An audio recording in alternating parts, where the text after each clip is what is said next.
أنفسنا ومن سيئات أعمالنا من يهد الله فلا مضل له ومن يضلل فلا هادي له ونشهد أن لا إله إلا الله وحده لا شريك له ونشهد أن سيدنا ومولانا محمدا عبده ورسوله أرسله بالحق بشيرا ونذيرا بين يداعي الساعة من يطع الله ورسوله فقد رشد ومن يعصهما فإنه لا يضر إلا نفسه ولا يضر الله شيئا. أعوذ بالله من الشيطان الرجيم. بسم الله الرحمن الرحيم. ومن يتق الله يجعل له مخرجا ويرزقه من حيث لا يحتسب. صدق الله المولانا العظيم. मुअज़्ज़ज़ मोहतरम मुसल्लियान किराम, अल्लाह रब्बुल इज्जत আমাদেরকে আল্লাহ পাকের মহান হুকুম ইশার নামাজ আদায় করার পরে কুল কায়নাতের সমস্ত সৃষ্টিগুলোর মধ্যে সবচেয়ে শ্রেষ্ঠ মখলুক মানুষের রহনুমাইয়ের জন্য আল্লাহ যে কিতাব নাযিল করেছেন সেই কিতাবের ছাত্র হয়ে বসার তৌফিক দান করেছেন। এই জন্য শুকরিয়া করা দরকার।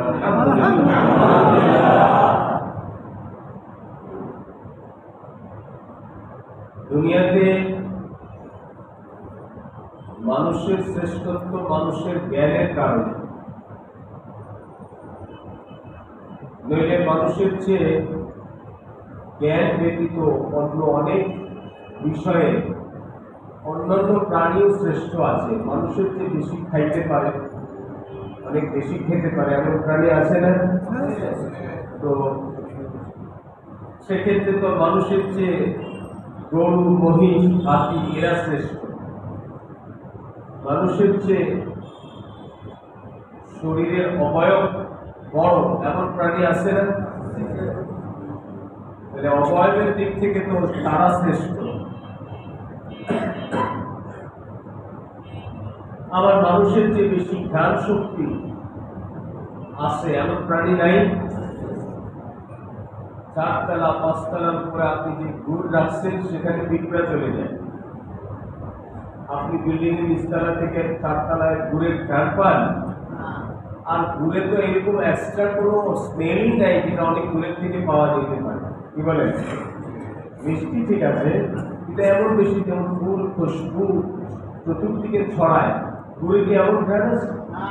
কিন্তু পিঁপড়া এই পাঁচতলা মাটির নিচের থেকেও আপনার চারতলায় যে গুড় রেখেছেন আপনি সেটা খবর পেয়ে, তার মানে জ্ঞান শক্তি অনেক বেশি, তাই না?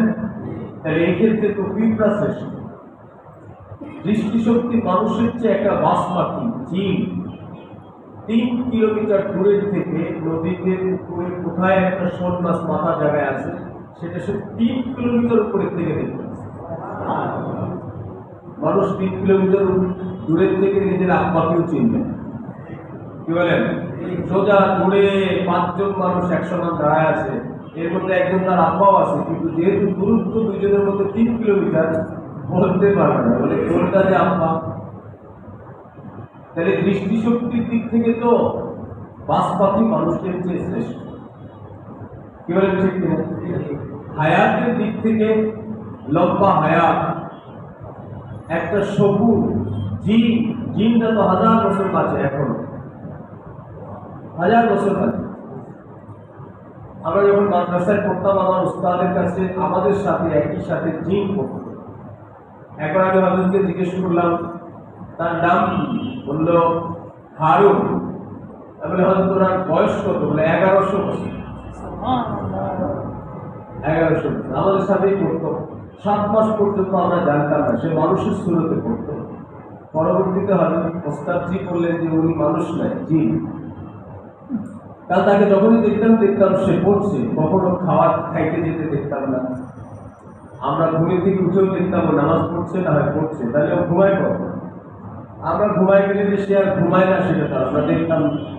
তাইলে লম্বা হায়াতে তো শকুন মানুষের চেয়ে, বিজ্ঞান বলছে শকুন 300-350 বছর পর্যন্ত বাঁচে, কম বেশি তো হয়। তাইলে লম্বা হায়াতের দিক থেকে তো মানুষের চেয়ে শকুন শ্রেষ্ঠ, জিন শ্রেষ্ঠ, ঠিক কি ঠিক না?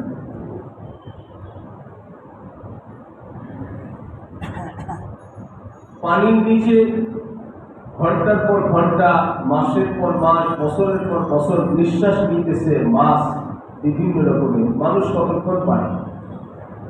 এই নিঃশ্বাস পানির নিচে লম্বা নিঃশ্বাস রাখার লাইনে তো মাছ আমাদের চেয়ে। এমন যদি বলি হাজার লাখ এক্সাম্পল পাওয়া যায় যে মানুষের যে বিভিন্ন লাইনে শ্রেষ্ঠত্বের দিক থেকে অনেকে আছে, কিন্তু কোরআন ও হাদিস বলছে মানুষ শ্রেষ্ঠ সমস্ত সৃষ্টিগুলোর মধ্যে। হাত্তা ফেরেশতা যারা আল্লাহ তাআলার তরফ থেকে ওহী নিয়ে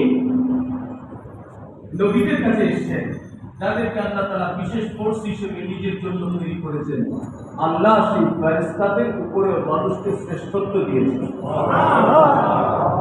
আর এই সব কিছুর উপরে শ্রেষ্ঠত্ব মানুষের জ্ঞানের কারণে, এলেমের কারণে। কিসের কারণে?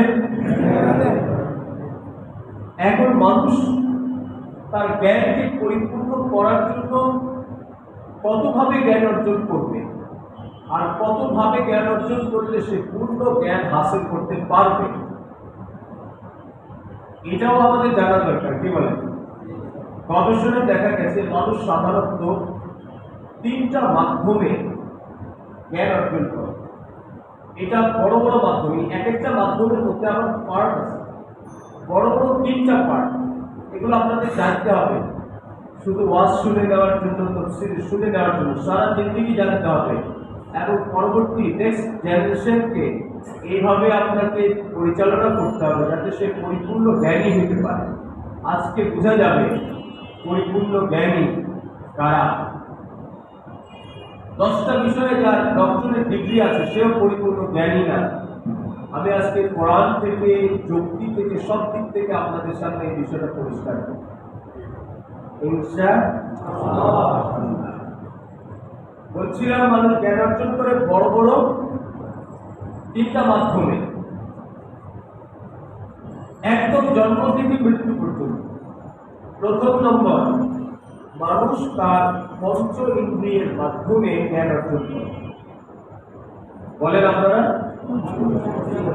পঞ্চ ইন্দ্রিয় চিনেন? চক্ষু, কর্ণ, নাসিকা, জিহ্বা, ত্বক। মাশাআল্লাহ, আমার মুসলিমরা সবাই শিক্ষিত, সবাই জানে। এগুলো আপনারা বইতে পড়েছেন, তাই না? স্কুলে, কলেজে, ইউনিভার্সিটিতে পড়েছেন। পঞ্চ ইন্দ্রিয়, আমাদের যে ইন্দ্রিয় যন্ত্র আছে 5টা। কয়টা? 5টা। 1 নাম্বার চক্ষু, 2 নাম্বার কর্ণ মানে কান, নাসিকা মানে নাক, আর 4র্থ নাম্বার হচ্ছে জিহ্বা, পঞ্চম ত্বক মানে স্কিন, আমাদের চামড়া। হ্যাঁ, এই তো ভাই বলেছেন চামড়া, সবাই বুঝতে পারবে। জাযাকুমুল্লাহ। এবার এই 5টা জিনিস এর মাধ্যমে আমরা কিভাবে জ্ঞান অর্জন করি? জ্ঞান অর্জন মানে কি? আপনি আজকের জামানায় যারা ইয়াং জেনারেশন আছে তারা সব ডেটা কালেকশন করে। কি করেন? আর আমরা যদি আমাদের হাজী সাহেবদের জেনারেশনকে বলি তাহলে তথ্য অর্জন করে, তথ্য কালেকশন করে। আর ব্যাপকভাবে সার্বজনীন শব্দটা জ্ঞান অর্জন করে। কি অর্জন করে? জ্ঞান অর্জন করে। অর্থাৎ জ্ঞান অর্জন করা মানে আপনি আপনার চতুর্পাশে সহ সারা দুনিয়া সম্পর্কে অবগত হন, জানতে পারেন। ভালো এবং মন্দ, আপনার পছন্দনীয় অথবা অপছন্দনীয় যে কোনো অবস্থান সম্পর্কে আপনি জানতে পারেন। এর নামই হচ্ছে জ্ঞান অর্জন করা। এর নামই হচ্ছে ডেটা কালেকশন করা, তথ্য কালেকশন করা, অথবা আমাদের ভাষায় যদি বলি তাহলে এলেম হাসিল করা। কি হাসিল করা? এলেম হাসিল করা। এখন এলেম হাসিল করা বলেন, জ্ঞান অর্জন করা বলেন, তথ্য কালেকশন বলেন, ডেটা কালেকশন বলেন, যা কিছুই বলেন সবটাই সব জায়গাতে প্রযোজ্য এবং যার যার জায়গায় ঠিক আছে। সবগুলো লোমা, সবগুলো ভাষায় আল্লাহর সৃষ্টি। কোনো ভাষা মানব সৃষ্টি নেই। পৃথিবীতে যত ভাষা আছে, হাজার লাখ ভাষা আছে, সমস্ত ভাষার খালেক আল্লাহ। জোরে বলেন আল্লাহ। কে সব ভাষা সৃষ্টি করছে? কে? আল্লাহ। আরবি ভাষার স্রষ্টা কে? আল্লাহ। ইংরেজি ভাষার স্রষ্টা কে? আল্লাহ। বাংলা ফার্সি ভাষা আল্লাহ। আমার বাংলার মধ্যে যে কতগুলো রকম আছে, বরিশাল, সিলেট, নোয়াখালী, চট্টগ্রাম, কক্সবাজার, ময়মনসিংহ, বগুড়া, রংপুর, রংপুর। যাদের বাড়ি রংপুর তারাই রংপুর, তাই না?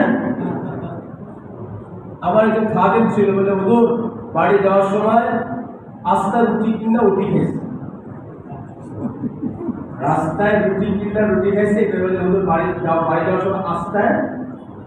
এই যে বাংলা ভাষার মধ্যে যে নানান রকম এই পার্থক্যটাও, এই তারতম্যটাও কে করেছেন? আল্লাহ। পৃথিবীতে ভাষ্যক রক্ষা করার জন্য আল্লাহ এই ব্যবস্থা করেছে। এখন আমি যেটা বলছিলাম সেটা হচ্ছে এই যে জ্ঞান অর্জন করা, এগুলোর প্রথম মাধ্যম হচ্ছে পঞ্চ ইন্দ্রিয়। পঞ্চ ইন্দ্রিয় সিরিয়ালে যেগুলো বলেছি, সবচেয়ে গুরুত্বপূর্ণ, সবচেয়ে বেশি তথ্য কালেকশন করে মানুষ চোখের মাধ্যমে, এরপরে কানের মাধ্যমে, এরপরে নাকের মাধ্যমে, এরপরে জিহ্বার মাধ্যমে, আর সর্বনিম্ন মিনিমাম দরকার তথ্য কালেকশন করে মানুষ ত্বকের মাধ্যমে। যেমন আমাদের চতুর্পাশে মৌসুম, আবহাওয়া, গরম নাকি ঠান্ডা, এটা আমরা চোখের মাধ্যমে বুঝি, জিহ্বার মাধ্যমে। কিভাবে বুঝি? আমাদের ত্বক আমাদেরকে বলে দেয় এখন গরম লাগছে, আমাদের ত্বক আমাদেরকে বলে দেয় এখন ঠান্ডা লাগছে। তাহলে ত্বকের মাধ্যমেও আমরা কিছু তথ্য কালেকশন করে থাকি, ত্বকের মাধ্যমেও আমরা দুনিয়া সম্পর্কে অবগত হই। পিছন থেকে আপনি পড়ছিলেন টেবিলে, পিছন থেকে নরম ভাবে কেউ ধরেছে, আপনাকে স্পর্শ করেছে, আপনি পিছন না ফিরে বুঝতে পারছেন যে এটা আমার মা, কেননা এত আদর করে, এত নরম ভাবে শুধু আমার মাই। কি বলেন? হ্যাঁ, আপনি যে স্পর্শের কারণে আপনি তথ্যটা পেলেন কিভাবে? আপনার ত্বক আপনাকে আপনার মায়ের স্পর্শ ছোটবেলা থেকে পেতে পেতে এই মায়ের স্পর্শ সম্পর্কে ত্বক অভ্যস্ত হয়ে গেছে। না দেখে, চোখ দিয়ে না দেখে ত্বক আপনাকে ইনফর্ম করছে যে যে স্পর্শ তোমাকে করেছে সে তোমার মা। আবার আরেকজন এসে পিছন থেকে জোরে জোরে কে কেমন আছো, তো পিছনে না তাকাই বলছে এটা আমার বন্ধু ইকবাল হবে, ওই আবার এত জোরে করে। এরকম হয় না? না হয়? ত্বক আমাদেরকে বলে দেয় জ্যাকেট পরতে হবে, ত্বক আমাদেরকে করতে হয় মোটা কাপড়, বলে দেয় মোটা কাপড় খুলে ফেলতে হবে, এসি ছাড়তে হবে। তাহলে ত্বকের মাধ্যমে আমরা জ্ঞান অর্জন করি, জানি, তথ্য কালেকশন করি। ঠিক কি ঠিক না? কিন্তু এর পরিসীমা, সীমাটা সব ছোট। সে খুব বেশি সম্পর্কে জানতে পারে, অল্প তথ্য সে কালেকশন করতে পারে, কিন্তু গুরুত্বপূর্ণ, এবং তাকে আপনি অস্বীকার করতে পারবেন না। পারবেন? তাহলে আমরা একদম আমাদের এলেম অর্জন, জ্ঞান অর্জন, দুনিয়া সম্পর্কে অবগতি শুরু হয় কোথা থেকে? ত্বক থেকে। কি বলেন? ত্বক থেকে, চামড়া থেকে। এর যে আরেকটু শক্তিশালী হচ্ছে জিহ্বা। এর যে আরেকটু শক্তিশালী হচ্ছে জিহ্বার মাধ্যমে। ত্বক তো শুধু গরম ঠান্ডা বুঝতে পারে, কেউ আপনারে সুই দিয়ে খোঁচা দিলে বুঝতে পারে, হ্যাঁ, আবার কেউ আদর করলে বুঝতে পারে, হ্যাঁ, কিন্তু জিহ্বা একসাথে টক, মিষ্টি, ঝাল, পানসে, হ্যাঁ, তিতা, তারপরে লবণাক্ত, এই সব সম্পর্কে অবগত করে চোখ, হাতের তালু, গান, জিহ্বা। যতক্ষণ জিহ্বায় না যাবে ততক্ষণ আপনি বুঝতে, এতক্ষণ ধরে তরকারি রান্না করেছে, হ্যাঁ, জিহ্বায় দেয় না, জিহ্বায় খানা খেতে বসে এটা কোনো কাম, লবণের দাম কি কম হয়ে গেছে, মতলব লবণ খুব বেশি হয়ে গেছে।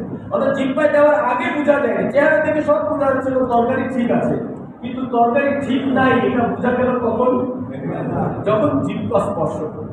জিহ্বাকে আল্লাহ জিহ্বাও আমাদের অন্য শরীরের অন্য অঙ্গের মতো তারও চাকা আছে, তারও একটা স্পিড আছে, কিন্তু এই জিহ্বা ছোট্ট একটা খণ্ড, এখানে আল্লাহ তাআলা স্পর্শ শক্তি পুরা শরীরের মধ্যে সবচেয়ে বিশেষভাবে তাকে তৈরি করেছেন, যে এই সব কিছু সম্পর্কে আমাদেরকে জানায়। যদি জিহ্বা না দিত আল্লাহ তাআলা, তাহলে পৃথিবী আমাদের কাছে মাটি বরাবর হতো। মাটির যেমন কোনো স্বাদ নাই, আপনার কাছে দুনিয়ার কোনো জিনিসেরই কোনো স্বাদ লাগতো না। আপনি আপনার এই পিঠে এখানে হাতের তালুতে আপনি রসগোল্লা রাখলেন, না খিচুড়ি রাখলেন, না মাছ রাখলেন, নাকি গোস্ত রাখলেন, ও কিছু বুঝতে পারবে? এর স্বাদ কোনটা, স্বাদ কোন রকম, এটা সে বুঝতে পারবে? এটা বোঝার ক্ষমতা দিয়েছেন শুধু আল্লাহ জিহ্বা, শুধু আল্লাহ জিহ্বাকে দিয়েছেন সব রকমের স্বাদ। আর আল্লাহ তাআলার প্রতিটা কাজ হেকমতে ভরা, প্রতিটা কাজ হেকমতে ভরা। যেহেতু আমরা আমাদের খাদ্য গ্রহণ করি জিহ্বার মাধ্যমে এবং স্বাদ গ্রহণ করি জিহ্বার মাধ্যমে, এটা একটা স্পেশাল জিনিস এবং এর একটা বিশেষত্ব আছে এবং এর পবিত্রতা থাকা দরকার। খুব ভালো করে শুনেন, এগুলো হচ্ছে তফসিল, ভালো করে শুনেন। এই জন্য আল্লাহ জিহ্বাকে ঢেকে রাখার জন্য দুইটা ঠোঁট দিয়েছে। কি দিয়েছে? যেন মাছি এসে জিহ্বায় পড়তে না পারে, মাছি মশা জিহ্বায় পড়তে না পারে। মশা ঢুকতে পারবে? আপনার করা লাগবে না, অটো সফটওয়্যার এখানে ইনস্টল করা আছে। কোনো কিছু মুখে ঢুকতে যাবে তার আগে জিহ্বা ঠোঁট বন্ধ করে দিচ্ছে। কি বল? ঠিকই ঠিকই, আপনি করেই দেখেন। আপনাকে কোনো সুইচ চাপতে হয় যে এই ময়লা একটা ঢুকতেছে, সুইচ চেপে দাও যেন ঠোঁট বন্ধ হয়ে যায়? কোনো সুইচ আছে? অটো ইনস্টল করা আছে সফটওয়্যার। কিছু এরকম অপছন্দনীয় দেখলেই ঠোঁট বন্ধ হয়ে যায়। ঠিক কি ঠিক না? কে করেছেন? আরো একটা কথা শুনেন, যদি এই ঠোঁট না থাকতো, জিহ্বা তো যে কোনো জিনিসের স্বাদ নিয়ে নিতে পারে না? হ্যাঁ, দুনিয়াতে আমরা যেখানে চলি সবকিছু স্বাদ আমরা পছন্দ করবো নেওয়া? ভালো করো নেওয়া পছন্দ করবো? হ্যাঁ, পছন্দ করবো? সবকিছু স্বাদ আমরা নিতে চাই না। এই জন্য আল্লাহ ঠোঁট দিয়েছে, সবকিছু নিও না, সবকিছু নিও না। আবার ঠোঁট খোলার ব্যবস্থা রাখছে আপনার পরীক্ষার জন্য, জান্নাত আর জাহান্নাম থাকছে। সুতরাং কিছু কিছু জায়গায় ঠোঁট বন্ধ করিয়ে রাখিয়েন, জিহ্বা পর্যন্ত সবকিছু পৌঁছায় দিয়েন না। আল্লাহ তাআলা কিছু জিনিসকে হারাম করেছে, সেগুলো থেকে বিরত থাকার জন্য এই অটো সিস্টেম। খালি মশামাছি থেকে পাক নয়, হারাম নাপাক থেকেও এই জিহ্বাকে পাক রাখতে হবে। এই জন্য ঠোঁট, এই জন্য কি ঠোঁট। তার মানে দুনিয়ার সব স্বাদ নিতে পারি আমরা জিহ্বার মাধ্যমে, তাহলে আমরা দুনিয়া সম্পর্কে কিছু জ্ঞান অর্জন করছি জিহ্বার মাধ্যমে। ঠিক কি ঠিক না? যদি আমাদের জিহ্বা না থাকতো, তাহলে কোনটা চোষা আম আর কোনটা ফজলি আম, কোনটা কাঁচা পিঠা আম আর কোনটা টক আম, কোনটা কামরাঙ্গা আর কোনটা আমরা, কোনো কিছুর পার্থক্য আমাদের কাছে হইতো? সব কিছুর পার্থক্য কখন বুঝতে পারছি? জিহ্বার কারণে। ঠিক কি ঠিক না? আচ্ছা, এরপরের অংশটা, এরপরে তার চেয়ে জিহ্বার চেয়ে আরেকটু বেশি অবগত হইতে পারি আমরা নাকের মাধ্যমে। কিসের মাধ্যমে?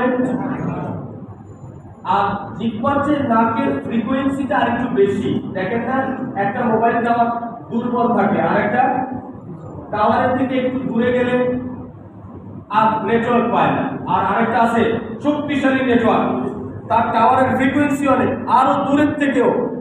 কি বলেন? দেখেন না, বুঝাইতে হবে, বোঝানো লাগবে, লাগবে। এরপরে কি রইল? চোখ। চোখের মাধ্যমে আমরা জ্ঞান অর্জন করতে পারি না? কে বয়স্ক, কে কম বয়স্ক, এটা কিসের মাধ্যমে দেখছি? কে ফর্সা, কে কালো, কিভাবে দেখতে পাচ্ছি? কখন দিন, কোনটা সবুজ, কোনটা লাল, কোনটা নীল, হ্যাঁ, পৃথিবীর যত কিছু সব। এতক্ষণ যাদের কথা বলেছি, এদের সবার মধ্যে সবচেয়ে শক্তিশালী হলো চোখ। বাস কোনো আলোচনা ছাড়া চোখ খোলার মাধ্যমে সে অনেক তথ্য নিয়ে নিতে একসাথে। হ্যাঁ, এই হয়ে গেল। আমি যদি সবার নাম জানতে চাই, তাহলে আমার অনেক সময় লাগবে একজন একজনের নাম বলেন, নাম বলেন, আপনারা বলবেন, আমি শুনবো। কিন্তু আমি আপনাদের সবাইকে দেখতে চাই। অত সময় লাগবে? নাম শুনতে কান দিয়ে যতক্ষণ লাগবে, দেখতে খতম। ইধার সে ইধার, বাস চলো দেখ লিয়া। তো কানের চেয়ে নাকের পাওয়ার বেশি না কম? কান যত দূরেরটা শুনে, চোখ তার চেয়ে বেশি দূরেরটা দেখে। তার চেয়ে বেশি দূরেরটা দেখে। চোখ যত দূরেরটা দেখে, কান যদি অত দূরেরটা শুনতো, তাইলেও আপনি ঘরে ঘুমাইতে পারতেন না। কানের আল্লাহ একটা ফ্রিকোয়েন্সি দিয়ে দিছে, এরপরে যে ট্রাক চলবো ওটার আওয়াজ তুই পাবি না। কথা বুঝে আসছে? এগুলো প্রত্যেকটা আল্লাহ পাকের হিকমত। আর আল্লাহ পাকের হিকমত আমাদেরকে আল্লাহ তাআলা জ্ঞান অর্জনের জন্য শিক্ষা দিয়েছেন।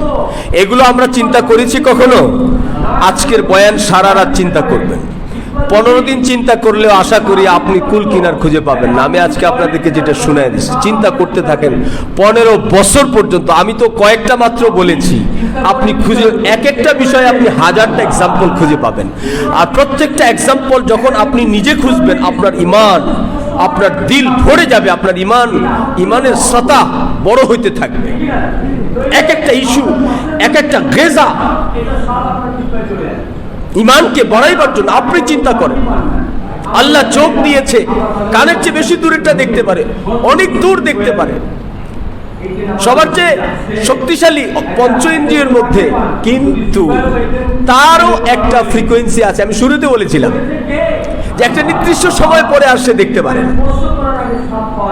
তো আপনি দূরে তাকায় আছেন, অনেক দূর পর্যন্ত দেখতে পান, কিন্তু একটা সময় গিয়ে আর বোঝা যাচ্ছে কি রে ওখানে কি হলো। বুঝে আসছে কথা? একটা সময় গিয়ে আর আপনি দেখতে পান না। কানের চেয়ে বেশি দূরেরটা, কান যত দূর শুনতে পায় তার চেয়ে বেশি দূরেরটা দেখতে পান সঠিক, কিন্তু সারা দুনিয়া সব একসাথে আপনি দেখতে পারেন না। পারেন? অনেক দূর পর্যন্ত একটা নির্দিষ্ট সময় পরে আর বোঝা যায় না। আফসা আফসা দুনিয়াতে যারা প্লেনে চড়েছেন, নিচের দিকে তাকালে সব বোঝা যায়। কি দেখা যায়? আপনি ঢাকা শহর চিনতে পারবেন, এখানের উপর দিয়ে যাবেন আর বুঝতে পারবেন যে এটা আমাদের মুগদা, এই যে বড় মসজিদের উপর দিয়ে যাইতেছে, বোঝা যাবে। পঞ্চ ইন্দ্রিয়ের মধ্যে চোখ শক্তিশালী, কিন্তু তারও একটা, সে অসীম নয়, তারও একটা সীমানা আছে। আমি বলেছিলাম তিনটা মাধ্যমে, বড় বড় তিনটা মাধ্যমে আমরা জ্ঞান অর্জন করি। বড় বড় এতক্ষণ পর্যন্ত কয়টা মাধ্যম বলেছি? একটাই, একটার মধ্যে 5টা ভাগ। একটা হলো পঞ্চ ইন্দ্রিয়। এই পঞ্চ ইন্দ্রিয়ের মাধ্যমে যে আমরা জ্ঞান অর্জন করি সে সম্পর্কে আমি মুখতাসার একটু তফসিলি বললাম, ঠিক না? দ্বিতীয়টা হচ্ছে মানুষ তার আকলের মাধ্যমেও জ্ঞান অর্জন করতে পারে। কিসের মাধ্যমে? মানুষের পঞ্চ ইন্দ্রিয়ের চেয়েও আকলকে আল্লাহ তাআলা শক্তিশালী করেছেন। আপনি চোখে দেখে একটা জিনিস তথ্য পেয়ে যান, কিন্তু চোখে দেখার দ্বারা আপনি লাগবে না। এরপরে কি?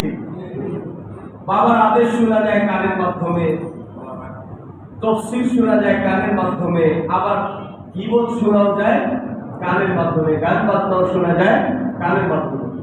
আর যত দূর নাক ঘ্রাণ দিতে পারে তার চেয়ে বেশি দূরেরটা কান শুনতে পারে। যত দূরেরটা কান শুনতে পারে, অত দূরেরটা যদি নাক ঘ্রাণ পাইতো, তাহলে আপনি আপনার ফ্ল্যাটের মধ্যে কোনো টয়লেট রাখতে পারতেন, ওইটার গল্পে বেডরুমেও ঘুমাইতে পারতেন। আল্লাহ ফ্রিকোয়েন্সি নাককে আর কানকে পার্থক্য করে দিয়েছে যে তুমি একটু দূরেরটা ঘ্রাণ পাবে ঠিক, কিন্তু একটা নির্দিষ্ট সময় পরে আর তোমারটা আমার কাজ করবে। কে করেছে? আল্লাহ। কিন্তু কান আরেকটু দূরের তথ্য সম্পর্কে অবগত হওয়া দরকার, নইলে বড় দোষ নয়, হুজুর বয়ান করে তোমরা শুনবা কিভাবে? এই জন্য কানের পাওয়ার আরেকটু বাড়ায়, কানের পাওয়ার আরেকটু বাড়ায়। কে করেছে? আল্লাহ। কানের মাধ্যমে যে আমরা জ্ঞান অর্জন করতে পারি, এটা আরো কিছু বইলে বুঝাইতে হবে না? বুঝানো লাগবে? লাগবে। এরপরে কি রইল? চোখ। চোখের মাধ্যমে আমরা জ্ঞান অর্জন করতে পারি না? কে বয়স্ক, কে কম বয়স্ক, এটা কিসের মাধ্যমে দেখি? যে ফর্সা যে কালো কিভাবে দেখতে পাচ্ছি, কখন দিন, কোনটা সবুজ, কোনটা লাল, কোনটা নীল, হ্যাঁ, পৃথিবীর যত কিছু সব। এতক্ষণ যাদের কথা বলেছি এদের সবার মধ্যে সবচেয়ে শক্তিশালী হলো চোখ। বাস কোনো আলোচনা ছাড়া চোখ খোলার মাধ্যমে সে অনেক তথ্য নিয়ে নিতে দেয় একসাথে একসাথে। হ্যাঁ, এই আমি যদি সবার নাম জানতে চাই তাহলে আমি অনেক সময় লাগে, একটা নাম বলেন আপনারা বলতে আমি শুনবো, কিন্তু আমি আপনাদের সবাইকে দেখতে চাই। কত সময় লাগবে নাম শুনতে কানতে, যতক্ষণ লাগবে দেখতে। তো কানের চেয়ে নাকের পাওয়ার বেশি না কম? কান যত দূরেরটা শোনে, চোখ তার চেয়ে বেশি দূরেরটা দেখে, তার চেয়ে বেশি দূরেরটা দেখে। চোখ যত দূরেরটা দেখে, কান যদি অত দূরেরটা শুনতো তাইলেও আপনি ঘরে ঘুমাইতে পারতেন। কানের আগে একটা ফ্রিকোয়েন্সি দিয়ে দিচ্ছে, এরপরে যে ট্রাক চলতো ওটা আওয়াজ পাবে।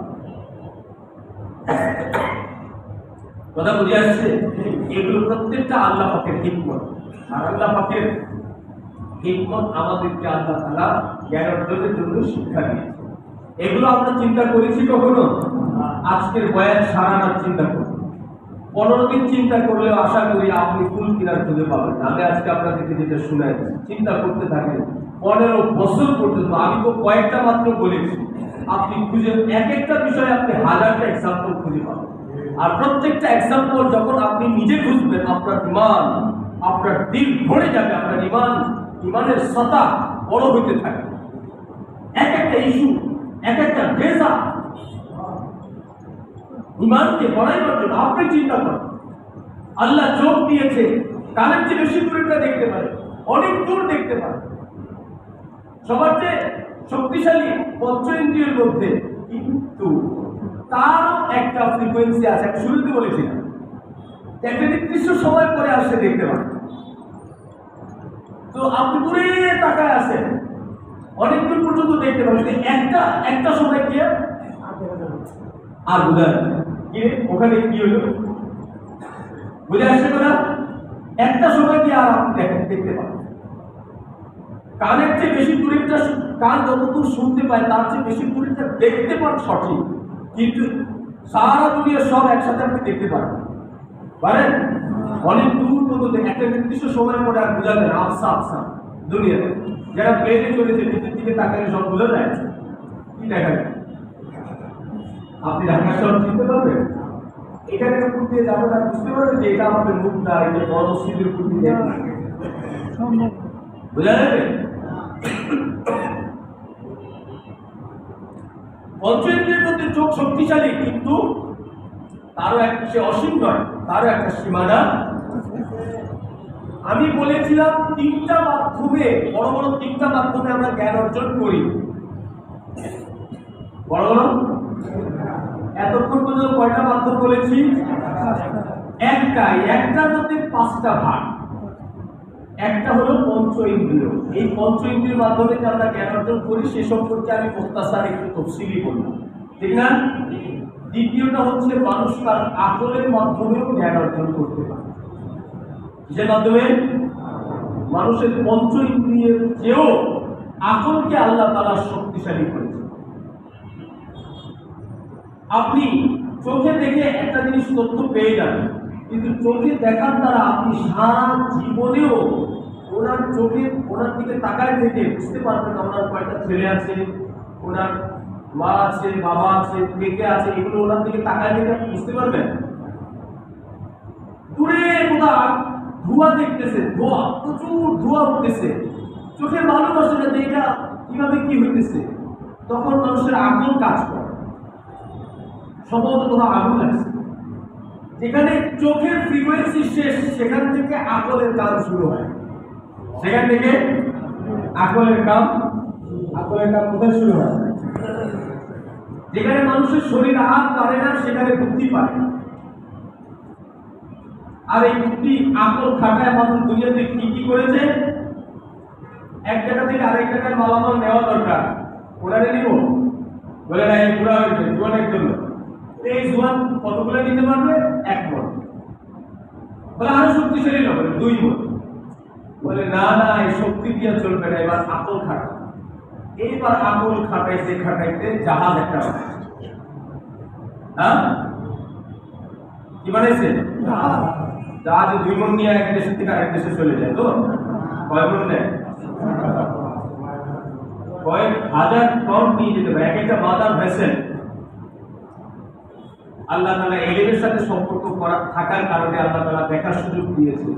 একটা মাদার ভেসেল আমি যেটাতে আল্লাহ তাআলা দেওয়ার 13টা ক্রিকেট স্টেডিয়ামের সমান এত বড়। আলাদা আলাদা বাড়ি আছে, এখানে গাড়ি আছে, বড় অফিসাররা এক বাড়ি থেকে আরেকটা প্রাইভেট কার দিয়ে চলে। এই মাদার ভেসেলের পেটের মধ্যে করে আপনার সুইডেন থেকে নরওয়েতে ট্রেন চলে যায়, ট্রেন পার করে। আপনাদের দেশে ফেরিতে গাড়ি পার করে, ট্রাক পার করে, বাস পার করে, প্রাইভেট ট্রেন আস্তে ট্রেন মাদার ভেসেলের মধ্যে ঢুকাই দিচ্ছে। আর সে সমুদ্রের মধ্যে দিয়ে আরেক দেশে নিয়ে আটকায় এর পৌঁছায় দিতেছে। আবার ঠিক ওখানেও লাইন আছে, সে লাইন ট্রেন।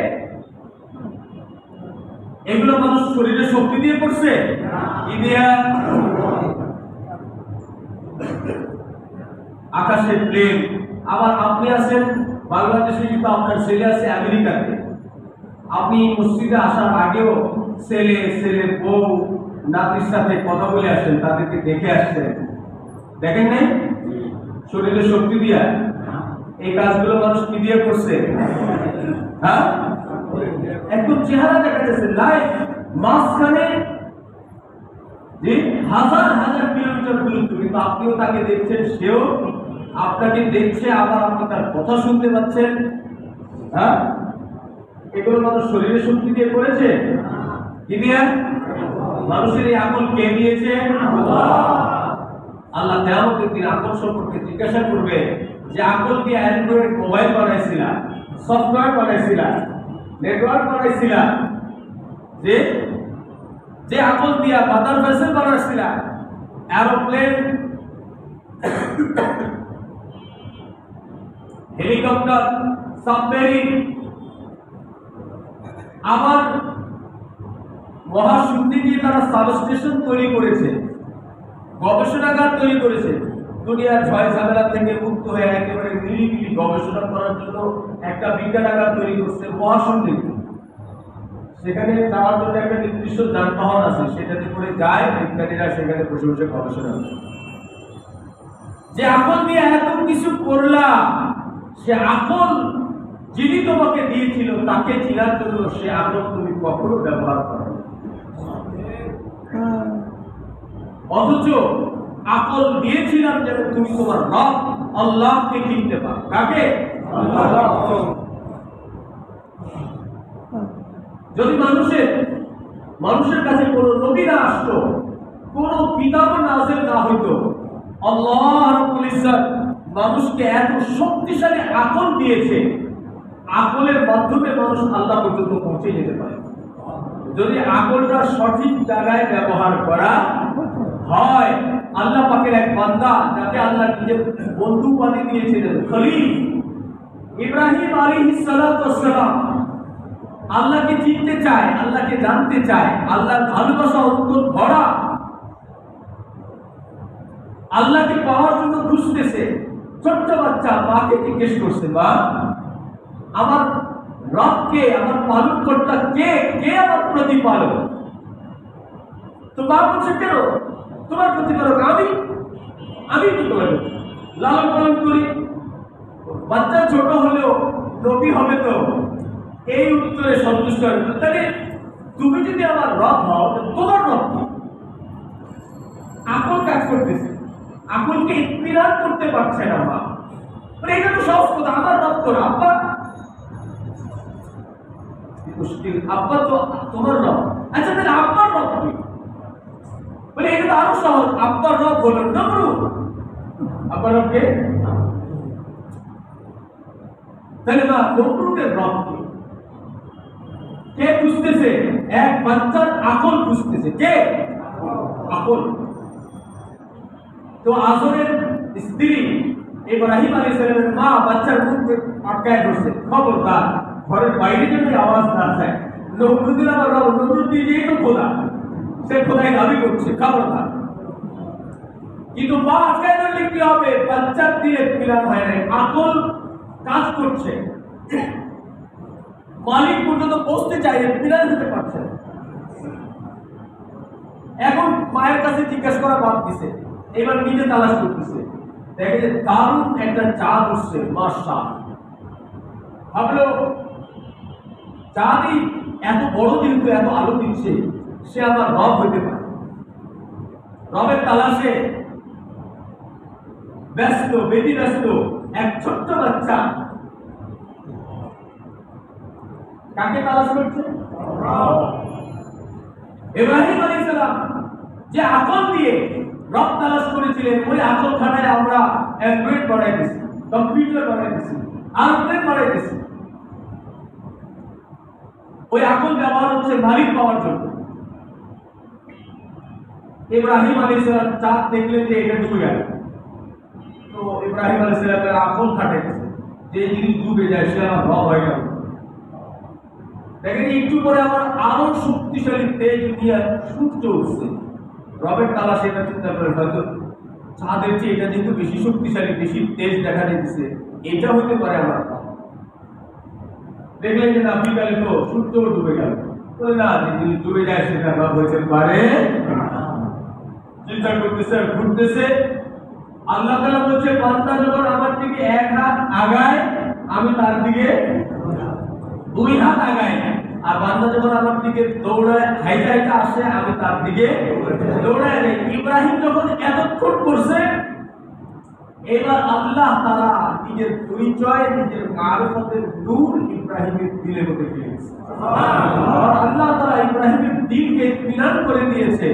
ইব্রাহিম দিল থেকে, ভিতর থেকে আওয়াজ বের করতেছেন, ইন্নী ওয়াজ্জাহতু ওয়াজহিয়া লিল্লাযী ফাতারাস সামাওয়াতি ওয়াল আরদা হানিফা ওয়া মা আনা মিনাল মুশরিকিন। এতক্ষণ আমি যাদের পিছে ঘুরছি, একজন উঠতে দেখছি, ঢুকতে দেখছি, যা কিছু দেখছি, আমি এদের সবার থেকে আমি আমার দিলকে ঘুরায় দিলাম, সবার থেকে দিলকে ঘুরায় দিলাম। আমি ওই আল্লাহ তাআলার দিকে আমার মন, আমার দিলকে ঘুরাই দিলাম, যিনি এদেরকে উঠাইতেছে আর ডুবাইতেছে। ইব্রাহিম পেয়ে গেছে, বলে এই চাঁদ আর সূর্য রব নয়, চাঁদ আর সূর্য যে ডুবায় আর উঠায় সে আমার রব। কে ঢেলে দিয়েছেন? মারিফাত। ওই দিল দিয়া, ওই দিমাগ দিয়া, যে দিমাগ দিয়ে আমরা পাঁচতলা বিল্ডিং বানাই, যে দিমাগ দিয়ে আমরা আমাদের ফ্ল্যাট ডেকোরেশন করি, যে দিমাগ দিয়ে আমরা দুনিয়া সাজাইতেছি, ওই দিমাগ ব্যবহার করে ইব্রাহিম আলাইহিস সালাম তার রব পর্যন্ত পৌঁছে গেলেন। আল্লাহু আকবার। এই জন্য মেরে মুহতারাম দোস্তার বুজুর্গ, আল্লাহ আমাদের আকলকে বড় করেছেন। কে করেছেন? আল্লাহ। আল্লাহ আমাদের আকলকে বড় করেছেন।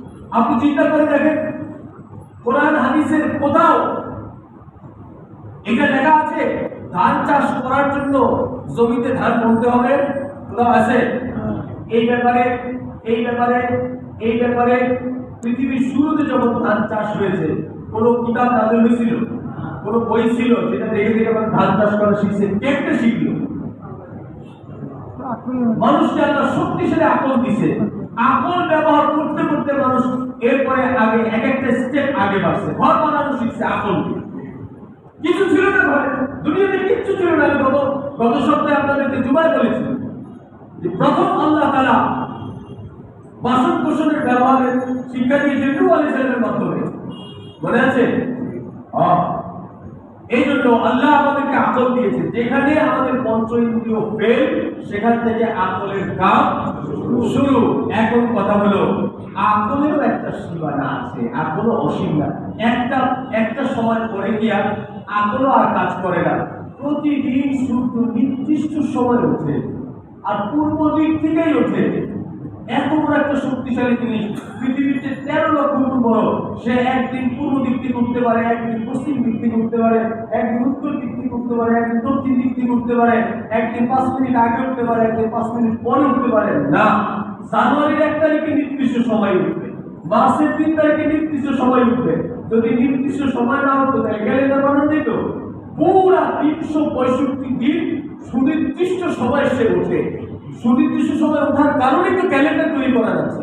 আপনি আজকে মে মাসের 18 তারিখ, কিন্তু আপনি আজকেই জানেন যে মে মাসের মে জুন জুলাই আগস্ট মাসের 1 তারিখে কয়টায় সূর্য উঠবে আজকেই জানেন। কিভাবে সম্ভব? এটা আপনি আকল দিয়ে পারবেন যে সূর্য কেন পূর্ব দিক থেকে উঠে, সূর্য কেন পশ্চিমে যায়? সূর্যের ব্যাপারে আপনি আকল দিয়ে কোনো কিছু তথ্য কালেকশন করতে পারবেন? এখন কি লাগবে? এখন ওই শেষটা কোনটা? উলুমে ওয়াহি বলেন কোনটা? জোরে উলুমে ওয়াহির মাধ্যমে আপনি এই সব ব্যাপারে যেখানে আকল আর কাজ করে না, আকল বিকল হয়ে যায়, সেখানে মানুষ জানতে পারবে উলুমে ওয়াহির মাধ্যমে। আল্লাহ তাআলা কোরআন শরীফে বলেন আশ-শামসু তাজরি লিমুস্তাকাররিন লাহা যালিকা তাকদীরুল আজিজিল আলীম ওয়াল কমারা কদ্দারনাহু মানাজিলা হাত্তা আদা কাল-উরজুনিল কদীম। সুবহানাল্লাহ। আল্লাহ তাআলা এই সম্পর্কে জানাইলেন, আপনি আকল দিয়া কখনো চিন্তা করতে পারবেন না, কখনো আপনি এই সিদ্ধান্তে পৌঁছতে পারবেন না যে আকাশে মেঘমালা কিভাবে সৃষ্টি হয়, আর এখান থেকে ওখানে পানিটা জমে থাকে, এরপরে এখানে কিভাবে ঝরে, কোথায় ঝরে, কেমনে ঝরে, আপনি আকল দিয়ে পৌঁছতে পারবেন না।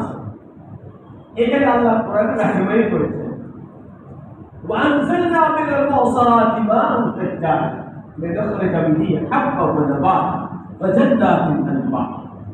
কে বলেছেন? আল্লাহ। সব সুনির্দিষ্ট তথ্য আপনি কোরআন থেকে পাচ্ছেন, যেটা আপনি সারা জিন্দেগি পারবেন।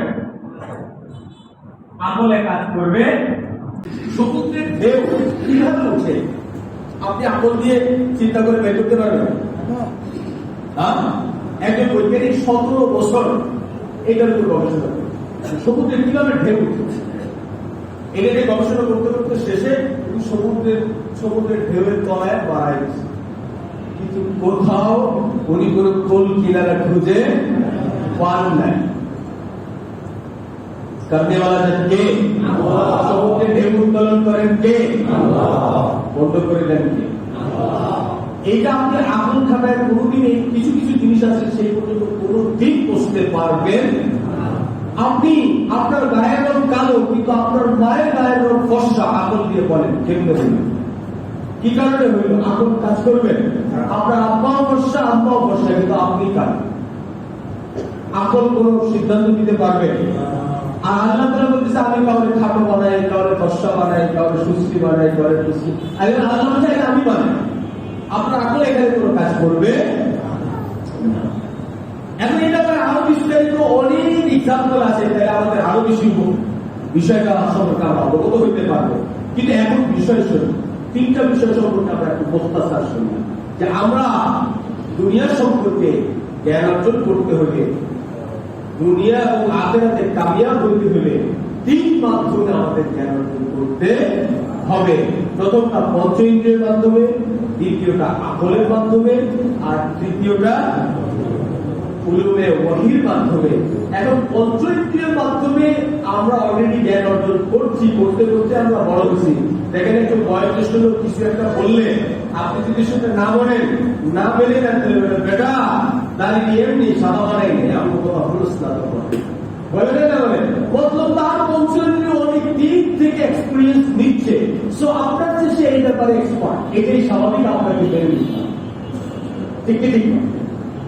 তো আমরা পঞ্চ ইন্দ্রিয়ের মাধ্যমে জ্ঞান অর্জন করছি, নিচ্ছে, এবং আমরা আকলের মাধ্যমে নিচ্ছি, কিন্তু আকলের মাধ্যমে আমরা যথেষ্ট পরিমাণ নিচ্ছি না, কোনো কোনো ক্ষেত্রে আধা কম বেশি হচ্ছে। আর তৃতীয় নম্বর যেটা, সেটা তো আমরা ম্যাক্সিমাম পৃথিবীতে যারা বড় বড় নিজেদেরকে বুদ্ধিজীবী মনে করে, যারা বুদ্ধি বেঁচে বেঁচে খায়, তারা কেউ উলুমে ওহী সম্পর্কে জানে। ডক্টরেট কয়েকটা আছে, পরিপূর্ণ জ্ঞান সে অর্জন করতে পারবে। সে নিজেকে মনে করে আমি বহুত বড় পণ্ডিত, কিন্তু আসলে হলো সে সোয়া ইচ্ছা বল। এই বড় পণ্ডিত বুঝলেন আপনি? ইচ্ছা শোনায় একটা ওই বামুন বউ বাবার বউ নতুন বিয়ে হয়েছে, বাবুর ছিলেন আপনারা, এই যে এতটুকু মানুষ লাগে, তো বিয়ের পরে শাশুড়ি তার একটা কলস দিছে, বউ যাও তাড়াতাড়ি এক কলস পানি নিয়ে আসো, হ্যাঁ নিয়ে আসো। যখন আনতে গেছে তো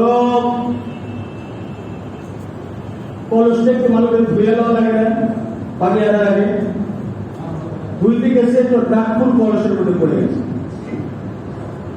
তো ডাকফুলটা আগে হেফাজত করা উচিত না, তো হাত দিছে কলসের মধ্যে ডাকফুলটা উঠানোর জন্য, কিন্তু কলস হলো সোয়া হাত আর উনি নিজেও সোয়া হাত, তাহলে ওনার হাত দিয়ে সোয়া হাত, ওনার হাতটা একটু কলস যতটা গভীর, হাত আর একটু ছোট।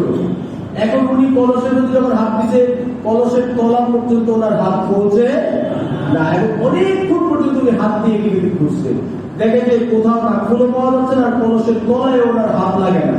অনেকক্ষণ চেষ্টা করার পর বলতেছে আমার শাশুড়ি কি কলস দিল, যে কলসের কোন তলাই তলাই নাই। তো যাদের অনেকগুলো ডক্টরেট আছে, যারা নিজেদেরকে বুদ্ধিজীবী মনে করে, যারা নিজেদের বুদ্ধি বেঁচে বেঁচে খায়, তারা গবেষণা করতে করতে করতে করতে এরপরে আকাশ আর খুঁজে পায় নাই, এখন আর আকাশ নাম দেয় না, এখন বলে মহাশূন্য, বলে আকাশ বলতে কিছু নাই, এটা মহাশূন্য, উপরে কিচ্ছু নাই, ওই পর্যন্ত উপরে আমরা বহু ঘুরে দেখছি কিছু নাই, মানে হ্যাঁ হাতটা খাটো তো অনেকক্ষণ ঘুরিয়া শাশুড়ি কি কলস দিল, এটা তো তলাই নাই। আল্লাহ রসুল এর মাধ্যমে আল্লাহ তাআলা খবর পৌঁছাইছেন জমিন থেকে প্রথম আসমান 500 বছরের রাস্তা দূরে। কত বছরের দূরে? 500। আর এই আসমান একটা না, 7টা কোথায় আছে? আল্লাযী খালাকা সাবআ সামাওয়াতিন তিবাকা, সুদীর্ঘ 7 আসমান আমি সৃষ্টি করেছি। কে করেছে? আল্লাহ। কিন্তু অনেক বড় বড় ডিগ্রি মারা করতেছে আকাশ বলতে কিছু না, এটা মহাশূন্য, মানে তার হাত। তাহলে আমি এই ঘটনা কেন বললাম? এই বৈজ্ঞানিক, এই বুদ্ধিজীবী, যিনি নিজেকে অনেক জ্ঞানী মনে করেন, যার অনেকগুলো বিষয়ে ডক্টরেট করা আছে, উনি জ্ঞান অর্জনের 3টা মাধ্যমে একটা মাধ্যম গ্রহণ করেন নাই, 2টা মাধ্যম গ্রহণ করেছেন। একটা হচ্ছে পঞ্চ ইন্দ্রিয় আর একটা আকল। পড়াশোনা গবেষণা সব কিছু এই 2টা দিয়ে হয়, পঞ্চ ইন্দ্রিয় দিয়ে হয় আর আকল দিয়ে হয়। কি বলেন? এখন পঞ্চ ইন্দ্রিয় আকলের মাধ্যমে যে ডক্টরেট অর্জন করেছে, এর মাধ্যমে সে আসমান পর্যন্ত পৌঁছতে পারে নাই, তাইলে তাকে আমরা পরিপূর্ণ জ্ঞানী বলবো? যদিও তার 10টা 20টা বিষয়ের ডক্টরেট থাকে, কিন্তু একজন মানুষ হিসেবে সে পূর্ণ জ্ঞানী নয়। একজন মানুষ হিসেবে পূর্ণ মনুষ্যত্ব শিখতে হলে তাকে আরো একটা এলেম শিখতে হবে, আর সেটা হলো এই যতক্ষণ না এটা সে শিখেছে ততক্ষণ সে জ্ঞানী হওয়া তো দূরের কথা, ততক্ষণ তো তার দুনিয়া এবং আখিরাতের যথেষ্ট হওয়া পরিমাণ জ্ঞানী তারা হয়েছে। ওই জ্ঞানের দ্বারা দুনিয়াতে সে পূর্ণ শান্তি পাবে? পেতে পারে? জিজ্ঞেস করেন, নাই, পাবে না। কেন না? মানুষের শরীর এটা দুনিয়া বস্তুর দ্বারা তার চাহিদা পুরা হয়, কিন্তু অন্তরের চাহিদা উলুমে ওহীর মাধ্যমে আল্লাহ যে সমস্ত আমাদের কথা বলেছেন, সে আমাদের দ্বারা অন্তরের চাহিদা পুরা হবে। শরীরের সব চাহিদা পুরা হওয়ার পরেও জিজ্ঞেস করেন কেমন আছেন, বলে না ভালো লাগে, ঠিক ঠিক না? কেন? অন্তরের চাহিদা পূর্ণ হইতে হলে আসমান থেকে ওহীর মাধ্যমে আল্লাহ যে এলেম প্রেরণ করেছেন, সেই এলেম হাসিল করতে হবে, সেই মোতাবেক আমল করতে হবে, তাইলে আপনি পূর্ণ জ্ঞান অর্জন করেছেন, পূর্ণ জ্ঞানী একজন মানুষ। এর আগে আপনার মধ্যে তো মনুষ্যত্বই থাকবে না, কেননা অতটুকু জ্ঞান অর্জনের আসবাব তো শিয়াল কুকুর জানোয়ারও ব্যবহার করে। কারণ শিয়াল কুকুর তাদের যেমন পঞ্চ ইন্দ্রিয় আছে, তারা বিধান দিলে খেউ করে ওঠে, আবার লাঠি ধরার জন্য যখন আপনি তার ভয় দেখাচ্ছেন সে দৌড় দেন, তার মানে তোরা এই পঞ্চ ইন্দ্রিয়ের জ্ঞান তো উত্তর আছে না নাই? কিন্তু যখন একজন মানুষ উলুমে ওহী থেকে দূরে থাকে, আল্লাহ বলছে তুমি যখন কোরআন ও হাদিসের এলেম শিখো নাই, তো তুমি কেমন একটা চতুষ্পদ জানোয়ার। আল্লাহ তারা এইটুকু শেষ করে নাই, বলছে কোন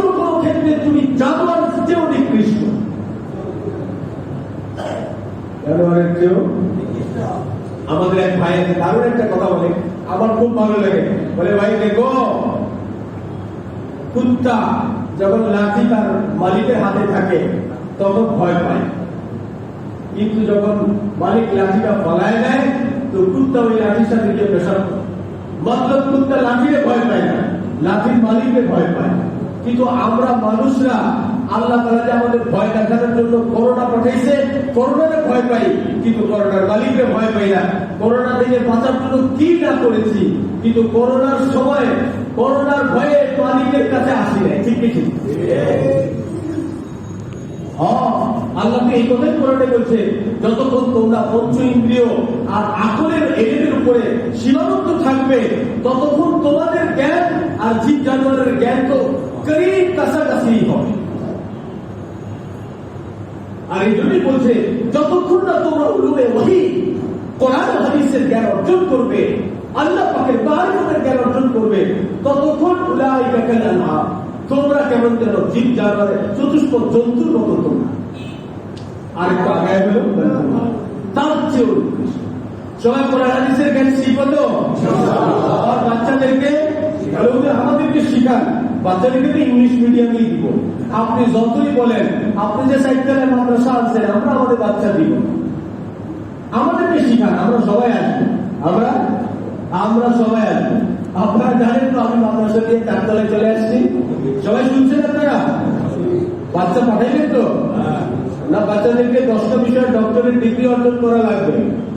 করেন ডক্টর বিষয়ে 10টা বিষয়ের ডিগ্রি অর্জন করতে কোনো অসুবিধা নেই, কিন্তু তার সাথে সাথে তাকে উলুমে ওহীও শিক্ষা, সে যেন এলেমের উলুমে ওহীও শিখে। কেন আমি আগের দুটো শিক্ষার বিষয়ে উৎসাহিত করলাম কি করলাম না?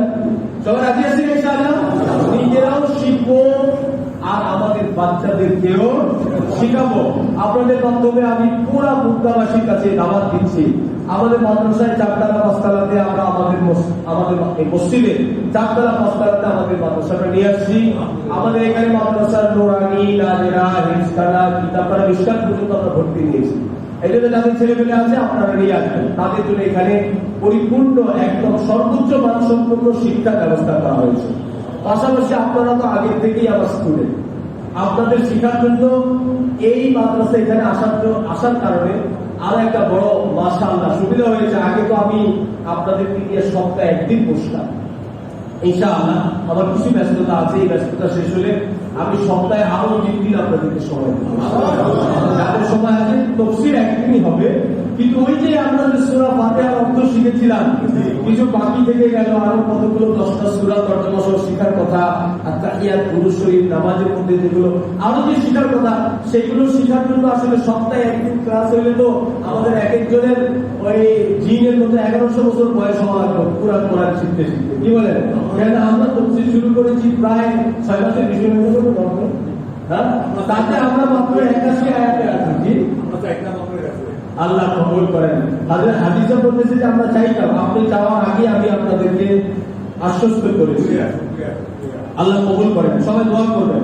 যেমন আমরা যে আয়াত, আসলে আজকের যে আয়াত, আমি মূলত এই আয়াতের আলোচনাই করে ফেলেছি। আয়াত তেলাওয়াতের আগে আমি আয়াতের আলোচনা করেছি, তারপর আমি আয়াতের একটা আয়াত সম্পর্কে আমি একটু আজকের আলোচনা যেটা ছিল, আউযু বিল্লাহি মিনাশ শাইতানির রাজিম, বিসমিল্লাহির রহমানির রহিম। وقالوا لن تمسنا النار إلا أياما معدودة। বনী ইসরাঈলের আলোচনা চলছিল, তাদের মধ্যে এর আগে আমরা 2টা তবকা পেয়েছি, যারা কিতাব পড়তো আর লোকদেরকে এসে ভুলভাল বুঝাইত। আর একটা তবকা ছিল বিলকুল জাহিল, কিছু বুঝে না, তারা যে যা বলে তাই শুধু। আর এইবার আরেকটা তবকা তাদের মধ্যে দাঁড়াইছে, তারা বলতেছে, তাদের মধ্যে কিছু লোক আছে তারা এই কথা বলে যে আরে আমাদেরকে কখনোই জাহান্নামে স্পর্শ করবে না, আমরা গেলে অল্প কদিনের লিখা কিছুদিনের জন্য হয়তো আমাদেরকে জাহান্নামের দিকে দিতে পারে। এইরকম ভুলভাল আশ্বাস দেওয়ার লোক শুধু বনী ইসরাঈল ছিল না আজও আছে?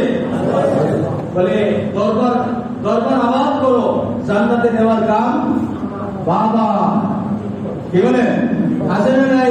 ভুলভাল করার লোক আছে না নাই? বলে আরে সব আমরা করবো, এত কিছু একবার গিয়ে বছরে বাবার পায়ে চিন্তা করে আসে বাস। আর সারা বছর নামাজ পড়ে না, কারণ সারা দুনিয়া না পাক, খালি তার বাবার আব্বার পাওটা একটু পাক আছে, বছরে আরেকবার যখন যাবে তার আবার চিন্তা করে। এরকম ভুলভাল তথ্য দিয়ে মানুষকে গোমরাহ করার লোক বনি ইসরায়েলের জামানায় ছিল, আজকের জামানায়ও আছে। আমরা ইমাম হিসেবে আমাদের কর্তব্য সমস্ত মানুষকে এই ব্যাপারে সচেতন,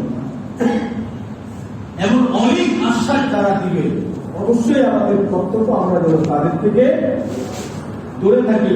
আল্লাহ তাআলা তাদেরকে জিজ্ঞেস করতেছে নবীর মাধ্যমে, নবী আপনি তাদেরকে জিজ্ঞেস করেন তোমাদের সাথে কি আল্লাহর সাথে কোনো কন্ট্রাক্ট হয়েছে, চুক্তি হয়েছে যে তোমরা এত শক্তিশালী কথা ব্যবহারিতেছ, নাকি এমন কোন ওয়াদা আল্লাহ তোমাদের সাথে আগে করছিল সেই ওয়াদার কারণে তোমরা আল্লাহর পেটে ফালায়া তারপর তোমরা এটা উদ্ধার করে দিবা? তোমরা কেমনে এত সত্যমত করতে পারো যে আমরা তো কোনদিন জানুই না আগে নাই করবেন?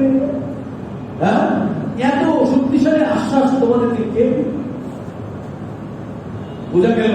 এই কথা আমাদেরকে আল্লাহ তাআলা এই জন্য সতর্ক করলেন যে আমরা যদি উলুমের ওহী সম্পর্কে অবগত না করি, অবগত না হই, উলুমে ওহী অর্থাৎ কোরআন হাদিসের ইলম না থাকে আমাদের কাছে, এই বিভ্রান্তিগুলো কথা ছড়ায়া মানুষদেরকে বিভ্রান্ত করা, গোমরাহ করার লোক আছে না নাই? লোক আছে, কিন্তু কেউ তো গোমরাহ হয় না। হয় তাদের ওখানে লোক যায় আসে, মজমা কম না বেশি? আপনাদের মজমা হচ্ছে তাদের মজমা ভারী না বেশ হালকা? আল্লাহ মাফ করে। এই জন্য আমাদের দাওয়াতি কাজ করতে হবে, দাওয়াত দিতে হবে আমাদের আশপাশে, আমাদের পাশের ফ্ল্যাটে, পাশের বাড়িতে, পাশের দোকানে, আমাদের মহল্লায়, আমাদের পরিচিতের মধ্যে যারা আছে তাদের সবার কাছে আমরা পুরা সবটা ব্যাস করবো, দাওয়াত দিব, প্রত্যেকের কাছে কাছে যাবো। ভাই আমরা মুসলমান হিসেবে দুনিয়াতে আল্লাহ পাকের মনসা মোতাবেক জিন্দেগি গুজারানোর জন্য কোরআন হাদিসের জ্ঞান শেখা দরকার। যারা বাচ্চা আছে মাদ্রাসায় নিয়ে দাও, আর তুমি মাদ্রাসায় যেতে না পারলে দোকান করো, চাকরি করো, ব্যবসা করো, সারা সপ্তাহ করো, কিন্তু বুধবার দিন এশায় কোন কাজে রাখবে না, মসজিদে তাফসীর হয়, এখানে থাকো। এই তাফসীরের মজলিসে থাকলে আমাদের ফায়দা হয় না? হয় না? আচ্ছা, এই কথাগুলো যদি আজকে মুদ্রার সমস্ত মানুষ শুনতো কত ভালো হতো। এখন সব মানুষ কেমনে আসে? আগামী সপ্তাহে আমরা একটা সুইচ চেপে দিব আর সব চলে আসে, বুঝতে পারছেন? কি করতে হবে? এখন কালকে থেকে প্রতিদিন যার সাথে যেখানে দেখা হবে, দোকানে সয়াবিন তেল কিনতে গিয়েও বলবেন, তরকারি কিনতে গিয়েও বলবেন, খাসির বস্তু কিনতে গিয়েও বলবেন যে এখানে মসজিদের কিনারে বসে খাসির বস্তু বিক্রি করতেছ, আল্লাহ ছিল না, মসজিদও ছিল না, আর মসজিদের ইমাম সাহেবও ছিল না। হ্যাঁ, কি বলেন? কদিন আগে একজনের দোকানের সামনে আমি দাঁড়াইছি রিক্সা, এখানে দাঁড়িয়ে শুনে শুনে যাবেন, এখানে এক দোকান তো আরেকজন আমার কিছু জানেন আপনি এটাকে, তাই বলে ভাই পরিচয় দরকার নেই, আল্লাহকে ছিলেন আসতে হবে। এইটা আমাদের প্রতিবেশী, এই লোকগুলো, আমি এই কথাটা আপনাদেরকে এই জন্য বললাম, এইটা আমাদের পাশেই যারা থাকছে, আল্লাহ থেকে তারা এত গাফেল। কিয়ামতের ময়দানে আমাদের এই দাড়ি টুপিওয়ালাদেরকে আল্লাহ প্রথম ধরবে যে তোমাদেরকে আমি কিছু ঘুষ দিয়েছিলাম, আসলে তোমরা নিজেরা করেছো, তোমাদের আশপাশেই ছিল, কতবার এই দোকান থেকে তুমি সওদা খরিদ করেছো, মালামাল ক্রয় করেছো, কিন্তু একবার তাকে তুমি তাফসীরের দাওয়াত দাও নাই, একবার তাকে তুমি মসজিদে আসার দাওয়াত দাও নাই। আজকে কি জবাব আছে? জবাব আমাদের সবাই দাওয়াত দিব ইনশাআল্লাহ।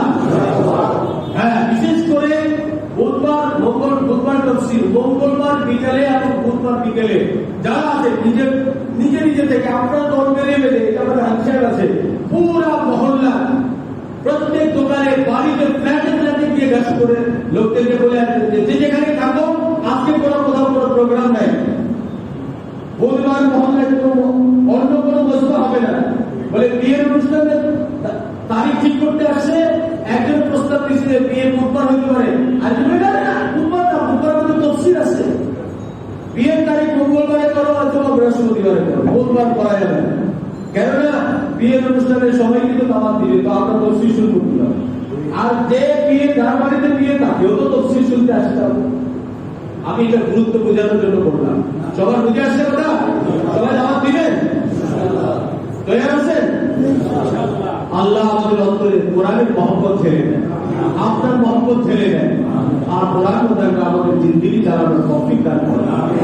আল্লাহুম্মা লাকাল হামদ কামা আনতা আহলুহু ওয়া সাল্লি আলা মুহাম্মাদিন কামা আনতা আহলুহু وفعل بنا ما انت اهله فانك انت اهل التقوى واهل المغفره.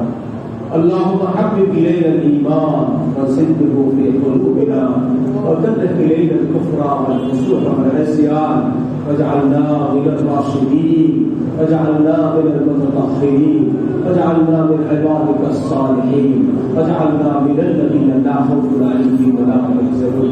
আল্লাহ আমাদের গুনাহ মাফ করে দেন, আমাদের আব্বা আম্মার গুনাহ মাফ করে দেন, আমাদের আত্মীয় স্বজনের মধ্যে যারা কবরবাসী হয়ে গেছেন তাদের মাফ করে দেন। আল্লাহ আমরাও কবরে যাত্রী, কবরে যাওয়ার আগে আগে কোরআন হাদিস শিখা, কোরআন হাদিস মোতাবেক জিন্দেগি চালানোর তৌফিক দান করেন। আল্লাহ হুজুর সাল্লাল্লাহু আলাইহি ওয়াসাল্লামের উম্মত আমরা, আমাদের মধ্যে তো নবী নাই, আপনি আমাদের রাহবার হয়ে যান, আপনি আমাদের রাহনুমা হয়ে যান, আপনি আমাদের পথ প্রদর্শন করেন। আল্লাহ